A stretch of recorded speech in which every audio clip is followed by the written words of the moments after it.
October 10 இன்னைக்கு எனக்கு பிறந்த நாள். சர்ப்ரைஸா 12 மணிக்கு கேக் வெட்டினேன். என்னோட ஹஸ்பண்ட் ப்ரோ சிஸ்டருக்கு ஒரு பெரிய நன்றி. வாழ்த்து சொன்னவங்க எல்லாருக்கும் ரொம்ப நன்றி. 8ஆம் தேதி மூணாருக்கு ட்ரிப் போயிருந்தோம். 9ஆம் தேதி மூணார்ல இருந்து 6:30 மணிக்கு தான் ஸ்டார்ட்டே பண்ணோம். எப்படியும் 1 மணி 2 மணி ஆயிரும் வீட்டுக்கு வேற. எப்படியும் 12 மணிக்கு சர்ப்ரைஸ் பண்ணுவாங்கன்னு தெரியும். நான் தூங்கிட்டேன்.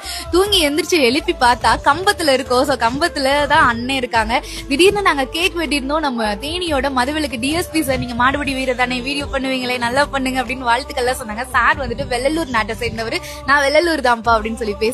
இவ்வளவு ஒரு பாசமான ஒரு போலீஸ், ரொம்ப அவ்வளவு ஸ்வீட்டா பேசினாங்க. ரொம்ப ஹாப்பியா இருந்துச்சு. ஹாப்பி பர்த்டே, எப்பவுமே ஹாப்பியா இருங்க, சந்தோஷமா இருங்க, வாழ்த்துக்கள்.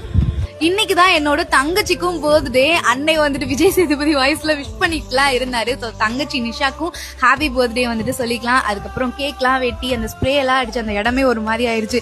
நம்ம உத்தமபாளையம் மெரினா எப்பவுமே ஃபேவரட்டான டீ கடை, அதனால வந்துட்டு அங்க அண்ணாக்குள்ள எதுவும் சொல்ல மாட்டாங்க. பட் இருந்தாலும் அந்த இதெல்லாம் கிளீன் பண்ணிட்டு போயிருவோன்ட்டு கிளீன் எல்லாம் பண்ணி வச்சுட்டு அப்படியே கம்பத்துல இருந்து மதுரைக்கும் வந்தாச்சு.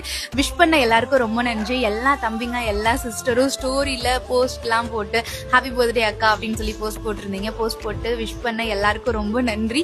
ரொம்ப ஹாப்பியா இருந்துச்சு. ஸ்டார்டிங் 12 மணியே ரொம்ப ஜாலியான ஒரு பர்த்டேவா ஆரம்பிச்சிச்சு. தங்கச்சி நிஷாக்கும் ஹாப்பி பர்த்டே சொல்லிக்கலாம். தங்கச்சி இப்ப வீட்டுக்கு வந்திருக்காங்க. இனிமேல் கோயிலுக்கு போக வேண்டியதுதான். நன்றி மக்களே.